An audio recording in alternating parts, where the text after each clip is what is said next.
میں دوسرے درجے کے عرصے پر آ کر بیٹھ گیا۔ سمندر کی طرف ٹھنڈی ہوائیں آتی، عرصے پر آرام دہ کرسیاں لگی ہوئی تھیں۔ ایک جانب خوب سجا ریسٹورنٹ تھا تو ایک جانب بار روم تھا جہاں ہر قسم کی مشروب ملتی تھی۔ میں شام کے وقت ریسٹورانٹ میں بیٹھ کر کبھی کافی اور کبھی چائے سے لطف اندوز ہوتا۔ سفر طویل ہونے پر راستے میں کوئی نہ کوئی دوست بن جاتا ہے۔ ایک لڑکی سے میری بھی جان پہچان ہو گئی۔ نازک سے جسم کی خاموش طبع لڑکی تھی۔ وہ بھی شام کے وقت ریسٹورانٹ میں اکیلی بیٹھ جاتی اور خاموشی سے کافی پیتی رہتی۔ اتفاق سے وہ میرے ساتھ والی ٹیبل پر ہی بیٹھتی۔ ایک روز اس نے سگریٹ نکال کر ہونٹوں میں دبایا اور ماچس دیکھی تو وہ خالی تھی۔ اس نے میری طرف دیکھ کر انگریزی میں پوچھا کہ میرے پاس ماچس ہوگی؟ میں نے کہا کہ میں سگریٹ نہیں پیتا۔ اس نے ویٹر سے ماچس لے کر سگریٹ سلگایا اور مجھ سے مخاطب ہو کر کہنے لگی، کیا میں آپ کی میز پر آ کر بیٹھ سکتی ہوں؟ میں نے تکلفاً کہہ دیا، بیٹھ جاؤ۔ وہ اٹھ کر میرے میز پر آ گئی۔ اس نے مجھ سے باتیں شروع کر دی۔ کہنے لگی، میں فرانس کی رہنے والی ہوں، پیرس یونیورسٹی میں دوسرے سال کی اسٹوڈنٹ ہوں، چھٹیوں میں انڈیا کی سیر کرنے آئی تھی، اب واپس جا رہی ہوں۔ اس نے اپنا نام سلونی بتایا۔ جہاز کے سفر میں ہم کافی ایک دوسرے کے قریب آ گئے۔ میں نے اس سے جنوبی فرانس کے بارے میں دریافت کیا کہ وہاں ایک گاؤں ہے جو جنوبی فرانس کے ساحلی بندرگاہ مارسیلس کے جنوب میں واقع ہے۔ اس نے اس گاؤں کا نام پوچھا تو جو نام مجھے مجذوب بزرگ نے بتایا تھا میں بھول گیا تھا۔ مجھے اس وقت بھی جب انہوں نے نام بتایا تھا تو ڈر لگتا تھا کہ کہیں میں یہ نام بھول نہ جاؤں۔ فرانسیسی زبان کا بڑا مشکل سا نام تھا وہ۔ میں نے سلومی سے کہا، مجھے نام یاد نہیں رہا، لیکن یہ گاؤں جنوبی فرانس میں ہے۔ اس کے قریبی سمندر کے کنارے ایک قدیم تاریخی قلعہ بھی ہے۔ میں نے اسے یہ بتانے کی ضرورت نہ سمجھی کہ قلعے کے پہلو میں سروں کے درختوں کے درمیان سرخ چکور پتھر کی ایک قبر بھی ہے، کیونکہ مجذوب بزرگ نے بتایا تھا کہ وہاں کوئی نہیں جانتا کہ یہ ایک عرب مسلمان شہید کی قبر ہے۔ سلومی کہنے لگی، جنوبی فرانس میں تو کئی صوبے ہیں اور ہر صوبے میں کتنے ہی شہر اور گاؤں اور قصبے آباد ہیں۔ میں نے کہا، اس گاؤں کے قریب قدیم قلعہ ہے۔ وہ بولی، فرانس کے ہر قصبے ہر گاؤں کے پاس ایک قلعہ ہے اور سمندر کے کنارے تو جنوب میں جتنے گاؤں ہیں وہاں اتنے ہی قلعے ہیں۔ یہ سارے قلعے قدیم زمانے میں رومنوں نے بنائے تھے۔ میں پریشان ہو گیا۔ مجھے پریشان ہوتا دیکھ کر سلومی نے کہا، پریشان ہونے کی ضرورت نہیں، میں فرانس کی رہنے والی ہوں، وہاں چل کر معلوم کر لیں گے، مگر تم اس خاص گاؤں کا کیوں پوچھ رہے ہو؟ میں نے کہہ دیا کہ وہاں میرا ایک دوست رہتا ہے، میں اسی کے پاس جا رہا ہوں۔ اب میرے لیے مشکل پیدا ہو جائے گی، پردیس کا معاملہ ہے، میرے پاس اتنے پیسے بھی نہیں کہ ہوٹلوں کا خرچ اٹھا سکوں۔ سلومی نے کہا، اس کی تم فکر نہ کرو، میرا باپ جاگیردار ہے، میں پیرس کے ایک ہاسٹل میں رہتی ہوں، میرا باپ مجھے کافی رقم ہر سال بھیج دیتا ہے۔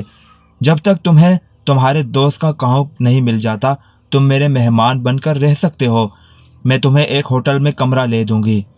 مجھے کچھ حوصلہ ہوا۔ مجھے محسوس ہوا کہ اگر اس وقت یہ لڑکی میرا ہاتھ نہ پکڑتی تو پردیس میں میرا کوئی ٹھکانہ نہیں تھا۔ کامنی نرتکی نے اس بار مجھے صاف لفظوں میں خبردار کر دیا تھا کہ میں اسے صرف اس وقت انگوٹھی رگڑ کر بلاؤں جب میری جان پر کوئی مصیبت بن گئی ہو، ورنہ وہ میرے پاس آنا بند کر دے گی۔ یہ سب کچھ اس کی مجبوری تھی۔ میں نے سلومی کا شکریہ ادا کیا۔ اب یہ لڑکی میری ضرورت بن گئی تھی۔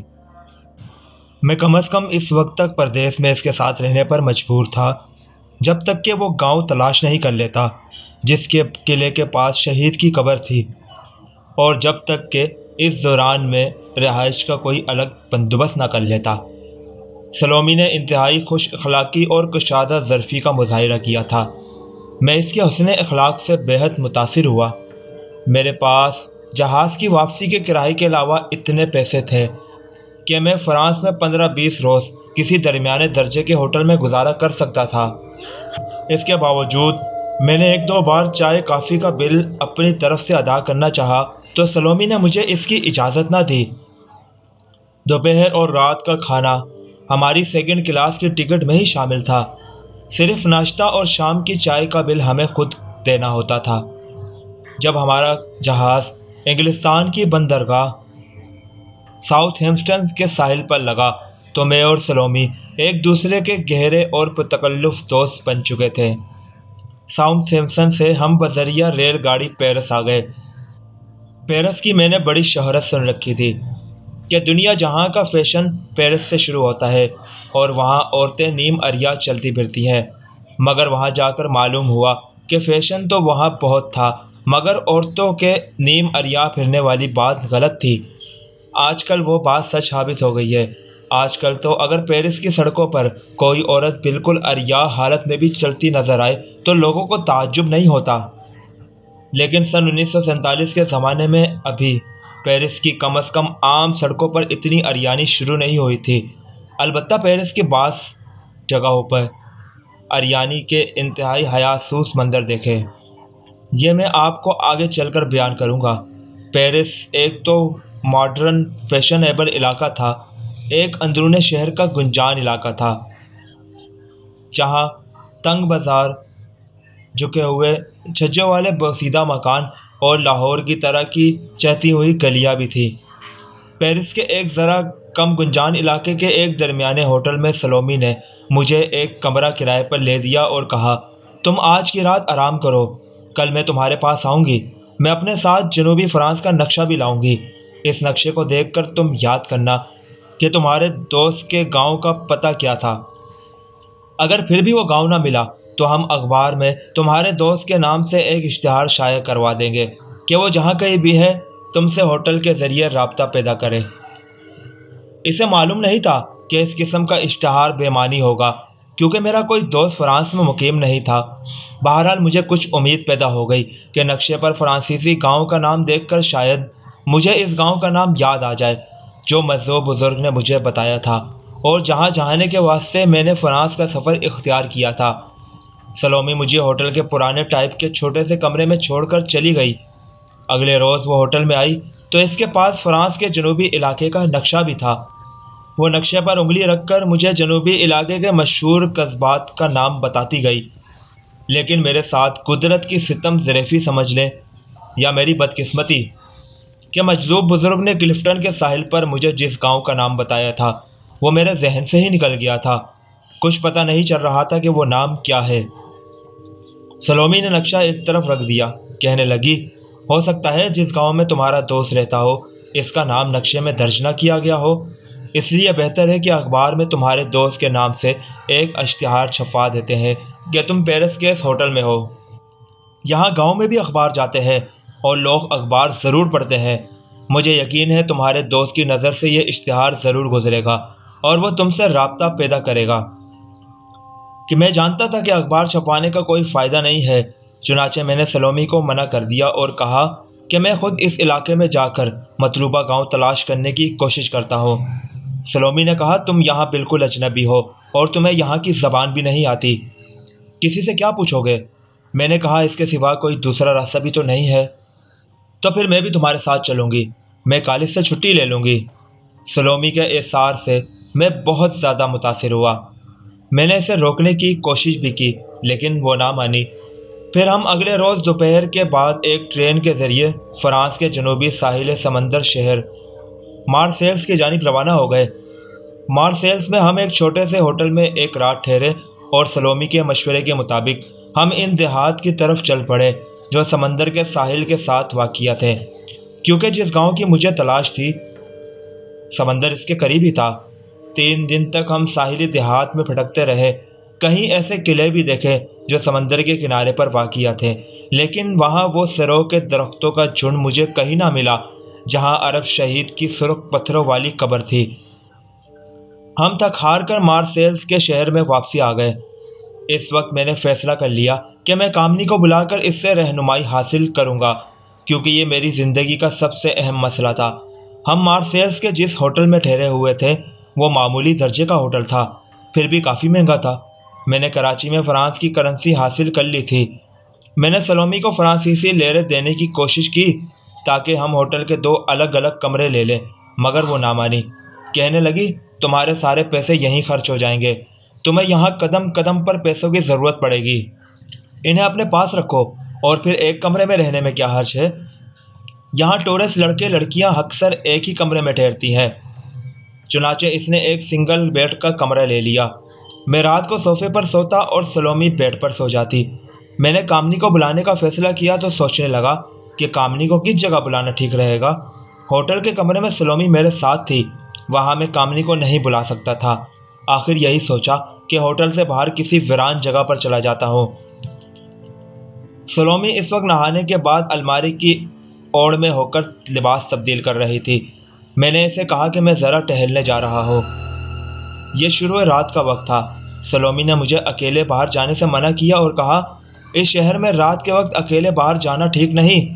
نیگرو گنڈے سیاحوں کی طاق میں ہوتے ہیں، وہ سیاحوں کو لوٹتے ہی نہیں جان سے بھی مار دیتے ہیں۔ میں نے کہا میں زیادہ دور نہیں جاؤں گا، ہوٹل کے آس پاس ہی رہوں گا۔ سلومی اپنا لباس درست کرتے ہوئے الماری کی اوڑ سے نکل کر میرے سامنے آ گئی۔ اس نے بڑا اشتعال انگیز لباس پہن رکھا تھا، سینہ آگے سے کافی کھلا تھا۔ میں کوشش کے باوجود اپنی نگاہیں دوسری طرف نہ کر سکا۔ سلومی کہنے لگی، اگر تمہیں ضرور جانا ہے تو میں تمہارے ساتھ جاؤں گی۔ سلومی کا یہ روپ میں نے پہلے نہیں دیکھا تھا۔ اس سے پہلے وہ بڑی پڑھاکو قسم کی دبلی پتلی لڑکی لگتی تھی، لیکن اب وہ کسی نائٹ کلب کی ڈانسر معلوم ہو رہی تھی۔ میں نے کہا، اچھا لباس ہے۔ سلومی نے پرس کندھے پر ڈالتے ہوئے کہا، میں سخت بور ہو رہی ہوں، یہاں ایک کلب ہے، چلو وہاں چلتے ہیں، تم بہت انجوائے کرو گے۔ میں کمرے میں ہی رہنا چاہتا تھا کیونکہ مجھے کامنی کو بلانا تھا، مگر سلومی نے میری بغل میں بازو ڈال دیا۔ اس کے جسم کی گرمی مجھے محسوس ہوئی تو میرے جسم کے وہ احساسات بیدار ہونے لگے جنہیں اب تک میں نے دبا رکھا تھا۔ وہ خود ہی میری المناک مصیبتوں کی وجہ سے دبے ہوئے تھے۔ سلومی مجھے اپنے ساتھ چلاتے ہوئے بولی، پلیز چلو نا۔ اس نے کچھ ایسے انداز میں یہ جملہ کہا تھا کہ میں انکار نہ کر سکا۔ میرا جسم ویسے بھی سلومی کے جسم کی گرمی سے الگ نہیں ہونا چاہتا تھا۔ یہ ایک ایسا منقی اور شرانگیز جذبہ تھا جس سے مجھے بچنا چاہیے تھا، مگر کسی سیلاب کی طوفانی لہر نے میرے پاؤں اکھاڑ دیے تھے اور میں کوشش کے باوجود سنبھل نہ سکا اور سلومی کے ساتھ چل پڑا۔ مارسیلز میں کئی مشرقی قومیتوں کے لوگ آباد تھے، جن میں افریقی نیگروز کی تعداد زیادہ تھی۔ یہاں کا موسم بھی پیرس کے مقابلے میں گرم تھا۔ مارسیلز میں کئی کلب تھے۔ یہ کلب ایسے نہیں تھے جیسے انگریزوں نے ہندوستان میں بنائے ہوئے تھے کہ جہاں صرف کلب کے رکن ہی جا سکتے تھے۔ یہ چھوٹے چھوٹے ریسٹوران تھے جہاں گوری اور نیگرو عورتیں ڈانس کرتی تھی۔ ان کلبوں میں جانے کا کوئی ٹکٹ نہیں تھا، کوئی بھی جا سکتا تھا۔ صرف شرط یہ تھی کلب میں بیٹھنے کے بعد 40-50 فرانک کی بیئر یا وائن پینی پڑتی تھی، یعنی کلب کا ٹکٹ تھا۔ جو بیئر یا وائن دکان پر 4 یا 5 فرانک میں مل جاتی تھی، وہ ان کلبوں میں 40-50 فرانک میں ملتی تھی۔ یہ مجھے کلب میں جانے کے بعد سلومی کی زبانی معلوم ہوا۔ کلب کی فضا میں سگریٹوں کا دھواں اور مختلف شرابوں کی بو پھیلی ہوئی تھی۔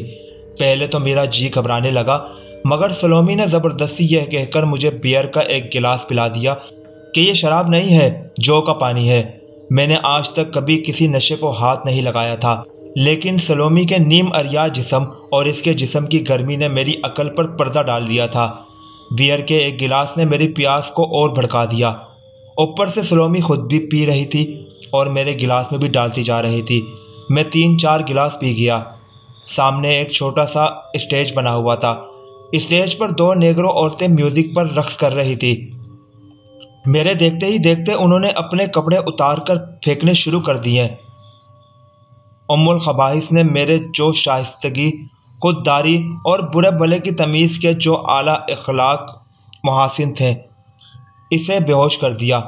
یہاں میں اپنے پڑھنے والوں اور میری داستان علم سننے والوں کو، خاص طور پر پاکستان کی نوجوان نسل کو ہدایت نہیں کروں گا، نصیحت بھی نہیں کروں گا، بلکہ خبردار کروں گا کہ وہ زندگی بھر کسی قسم کے نشے کے قریب بھی نہ جائے، کیونکہ نشہ انسان کے کردار کو تباہ ہی نہیں کرتا بلکہ اسے معاشرے میں ذلیل و خوار کر دیتا ہے اور ایسے شخص کی کوئی عزت نہیں رہتی۔ کافی رات گزر چکی تھی جب ہم اپنے ہوٹل میں واپس آئے۔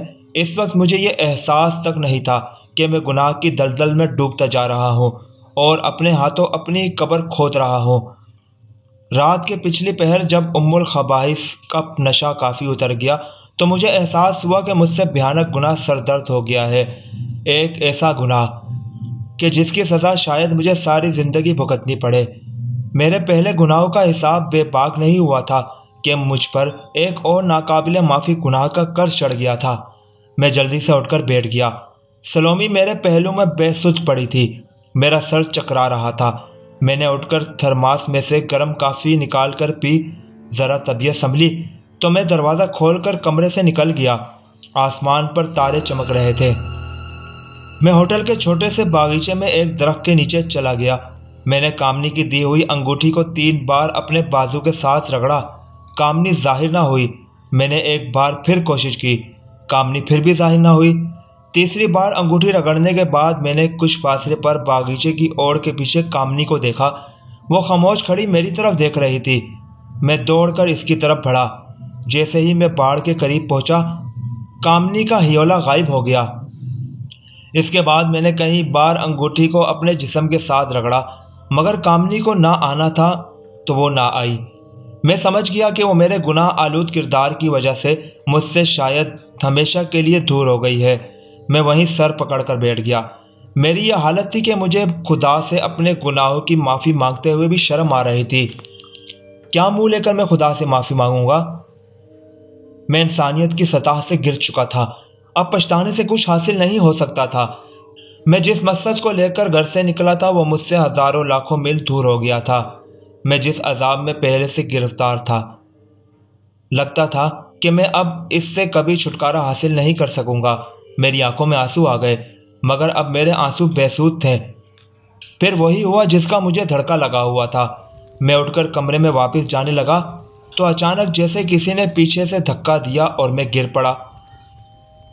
مجھے کسی نے دھکا نہیں دیا تھا، بلکہ مجھے وہی منحوس جھٹکا لگا تھا جس کے بعد مجھ پر شیطانی طاقتوں نے حملہ کرنا تھا۔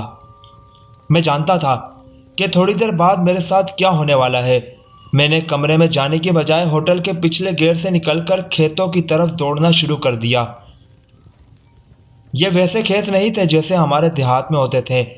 یہ چوکور تختوں میں بٹے ہوئے کھیتوں کے تختے تھے، جن کے درمیان رات کی تاریکی اور ستاروں کی مدھم روشنی میں ایک ڈھلوان چھت والا گودام سا نظر آ رہا تھا۔ میں اس گودام نما عمارت کی طرف بھاگا کہ وہاں کسی جگہ چھپ جاؤں، مگر شیطانی طاقتیں میرے سر پر پہنچ گئی تھی۔ یہ وہ منحوس شیطانی طاقتیں تھیں جنہیں میں نے خود بلایا تھا کہ آؤ اور مجھے برباد کرو۔ میری پاک بازی اور پارسائی داغدار ہو گئی تھی۔ میں اپنے ہی گناہوں میں لڑتڑا بھاگا چلا جا رہا تھا کہ اچانک مجھے ایک اور جھٹکا لگا۔ یہ تھا اس کہانی کا 18واں پارٹ۔ دہشت زدہ کے اگلے پارٹ کے ساتھ انشاءاللہ ملاقات ہوگی۔ اللہ حافظ۔